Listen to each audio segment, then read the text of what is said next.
काका 48 गावं ही चांगल्या पद्धतीने महत्वाची आहेत या शिराळा विधानसभा मतदारसंघासाठी. मग 48 गावामध्ये आता वातावरण कशा पद्धतीने आहे आणि भाऊंची कामाची पद्धत कशी होती 48 गावात? 48 गावं ही शिराळा विधानसभेच्या निवडणुकीच्या निकालासाठी निर्णायक गावं असतात. 48 गावं ही वाळवी तालुक्यातली गावं असल्यामुळं महाराष्ट्रातल्या राष्ट्रवादी काँग्रेस पक्षाच्या शरदचंद्र पवार पक्षाचे अध्यक्ष जयंत पाटील यांच्या माध्यमातून या सर्व गावांचा सर्वांगीण विकास करण्याचं काम जयंत पाटील साहेबांच्या माध्यमातून झालेलं आहे. या गावातल्या पिण्याच्या पाण्याच्या योजना असतील, महत्वपूर्ण असणारं शेतीच्या पाण्याच्या योजना जयंत पाटील साहेबांनी या ठिकाणी केलेल्या आहेत आणि सर्वांगीण विकासाचं दृष्टी असणारं नेतृत्व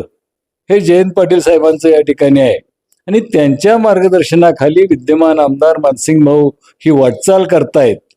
आणि त्यामुळं या 48 गावातल्या बहुतांशी मंडळींचा या ठिकाणी राष्ट्रवादी काँग्रेस पक्षावर, शरदचंद्र पवारांच्या पक्षावर आणि जयंत पाटलांच्यावर ठाम अशा पद्धतीचा विश्वास आहे. कारण आपलं प्रगती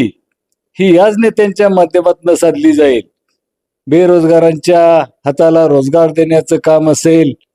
जनसामान्य माणसांच्या जीवनात समृद्धी आणण्याचं काम असेल, शैक्षणिक सुविधा निर्माण करण्याचं काम असेल किंवा आरोग्याच्या सुविधा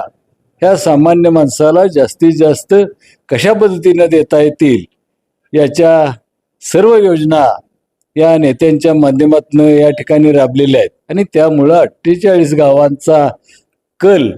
हा निश्चितपणानं मानसिंग भाऊंच्या पाठीशी असणार आहे आणि त्या ठिकाणी निर्णायक अशा पद्धतीचं मताधिक्य या 48 गावातनं या येत्या निवडणुकीत मानसिंग भाऊंच्या पाठीशी, पक्षाच्या पाठीशी आणि जयंत पाटलांच्या नेतृत्वाच्या पाठीशी उभं करण्याचं काम या 48 गावातली सर्वच अबाल, वृद्ध, तरुण आणि महिला ही सर्व मंडळी करतील असा मला ठाम विश्वास आहे. काका शेवटचा प्रश्न,